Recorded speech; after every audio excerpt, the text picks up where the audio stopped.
What's going on, guys? My name is Jericho and you're watching a really unprofessional unboxing of the HTC Vive. I'm going to get right into it. You probably have seen many others, so it's not a big surprise what you're going to get in here, but I apologize for the kneeling. Also, my inability to... Oh, fuck, I ripped it. God damn it. Oh, fuck. I don't know if you could tell, but they packed that box a little too tight. Doesn't matter, no wasted space. First things first, what's the top thing that we've got? And it is a block of foam, and they actually have packaged the remotes, the controllers first. So these ones, these are cool. Honestly, after using them for about 4 hours yesterday, they feel really sturdy. I'm happy that the trigger and all the side buttons as well, because there are 2 side buttons, as well as a trigger, a menu button, and a sync button. They all feel good. They're all very firm. There is a small speaker in these. You don't really hear them that much. I mean, it's akin to like a Wii U speaker or a PlayStation controller. Like, I guess it's to augment the sound and your immersive experience, but they do have haptic feedback, which is nice. All in all, they hold charge really well. I think we used them from full charge to about less than half in 4 hours of use, so they're not going to die out on you every 2 hours, which is a big thing. So use your wrist straps. You're going to need them. Very similar to the Wii U, just strap them on and play. These are interesting. These are actually touch sensitive. You can, obviously like a touchpad akin to the Steam controller. They also click and have directional up, left, and right. So, they did a good job with these. They're very intuitive. You don't mess them up too much. I assume that anybody who's new to VR will be able to pick them up relatively easily. Cables. I promise, you don't need them. It's cables. Ignoring the large boxes over here, next up we have the part that most of you guys are most excited for, and that is a box inside of a box. Now, this box is really good. The number one reason that everybody is here is for this. The beautiful headset, along with the massive matrix cables that will be plugged in, HDMI, looks like a power cable and a USB cable, as well as a headset dongle right there that you can see this one. So again, I've had a lot of time in this. I've gotten about 4 hours, like I said yesterday. The thing is heavy. Off the start, you're gonna pick it up and you're gonna be like, damn, that's gotta go on my face.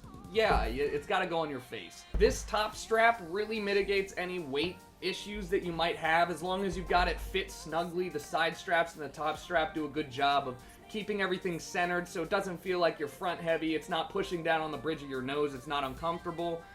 Things that I did notice is that because it does create a pretty good seal, but not 100%, this foam does obviously soak up some sweat if you're playing a little bit of a more interactive game, and you can fog up the lenses. I don't know if that's just me being a naturally sweaty and a very overheating kind of way, but yeah, the fog does happen. You need to wipe it off every couple hours. It's really not that big of a deal, but much to the same tune of wearing your goggles in the pool and then getting out, and it gets that nice little film. I mean, just wipe it away with the soft cloth and you're good to go.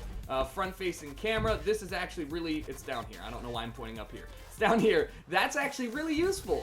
When you hit the menu button on your controller, when you hit this menu button on your controller, out from the side pops a screen with a real-time, very low, if any latency, screen in 3D that you can manipulate, that shows where you're looking at all times. So that's really nice to have if you're just like trying to figure out where you are in your room, how much space you have. I use that a lot whenever I'm just trying to grab something around my room, like a drink, and I don't want to take off the headset, because honestly, putting it on and taking it off, not the biggest deal in the world, but you're gonna get hair in front of the lens and you gotta take it off, readjust it. It's just, you're better off doing as little taking off and putting on as possible. So the system itself, this is the baby. This is the one that everybody wants to see. It doesn't look that bad. Honestly, they did a good job. I'm impressed with the way it looks and feels, and they ship it with an extra padding ring. So if you have makeup on and you get makeup all over it, or if you're sweaty like me, you can just swap it out for the next person and you don't have to have that gross whatever. Cables, controlling device, this is actually what you're gonna plug those 3 inputs into, and then on the back, this is the output. So you've got a USB, you've got an HDMI, you have a display port, and you have a, looks like another power or audio port. Either way, it works with your Mac or whatever, and it even has handy PC and VR labels on there in case you get mixed up. Last but not least, we have the actual workhorse of this system, the one that everybody kind of overlooks, and it's more cables. No, I mean, shouts outs to cables, they do their job, but these are the, Jesus, these are the IR cubes. What are we gonna call these? Infrared detectors, IR, it's made in Taiwan, that's nice. IR receivers, it's what allows you to position yourself in the 3D space in the room. This is the big selling point of the Vive over the Rift or the GearVR or anything, that you can map a room or a space in 3D and move around it and be tracked in that space instead of standing static in front of a camera.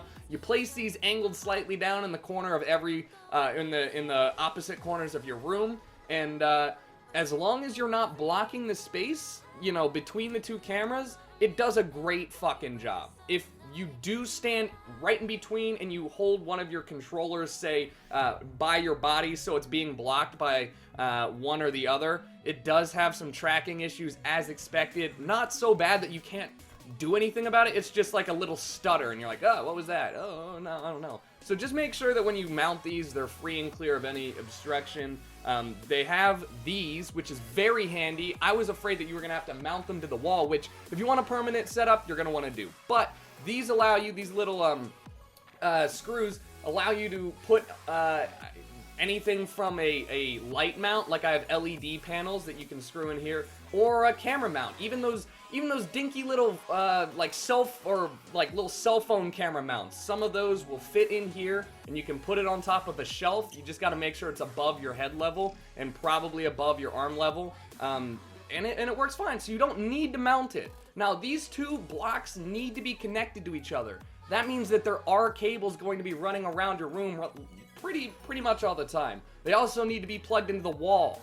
So there's no charging these and then putting them up, and I think that might be something that we look forward to in the future, but for now you got cables. So if you can't deal with cables and you're in a tight space, the Vive might not be for you, because it really shines in open spaces where you don't give a shit about the cables, you just want to be in a 3D world. I should also note that I'm an extremely lucky individual because I have the GearVR here as well. I got hands-on, and I played around with it before I got it yesterday, and I played around with it yesterday as well, and I wanted to outline a few key differences here. The biggest one being that, yes, you put your phone in there, and then you just cover it up, and that's that. The phone is it. There's no wires. You can plug it in to the computer, but there's no wires that are necessary. It is what it is. It's just, you're done. And for that, I think that people are misinterpreting VR as a singular entity and not as competing consoles. If we're going to talk about it in real terms, the Vive is a high-powered gaming PC accessory, or if you want to talk about it, a high-powered console, and then the GearVR is a Game Boy, where they both play games, but they do different things, right? So let me try and spell it out for you. You need an open space. You don't need an open space, but if you want to use the Vive in a way that it's meant to be played with, you need an open space of about 6 by 6 feet. That's your square. It goes up to 10 by 10 feet. You need an immersive space that you can walk around and interact with things in 3D area.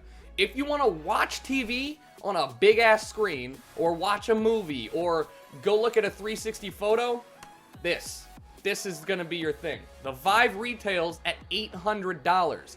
The GearVR retails at $99. They are both virtual reality machines. I had very good experience with this, as much as I had good experience with the Vive, but they do different things when you're talking about day-to-day stuff. I'm never going to go into my room, plug in the cameras, and get suited up with the headset and plug it into my computer, boot up my gaming computer, and then watch a Twitch stream or a YouTube video when I could do it on my monitor. However, I would definitely just pop my phone in. It takes about 2 seconds. Look, I'm gonna show you. Ready? This is really tough. All right, ready? Step 1, step 2. My phone is now VR machine. Like, that's it.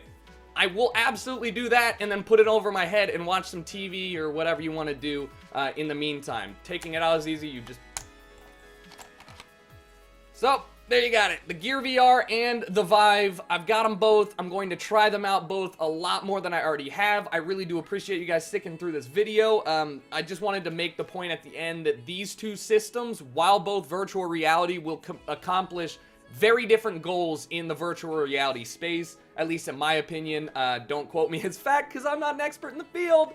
I wish that this whole system would be a little bit cheaper. I understand now from using it why it's not, but it will be an enthusiast product for the next foreseeable future until the cost comes down. That said, I would absolutely buy it with my... If you have a gaming PC and you got $800 to spend, like, you gotta buy it.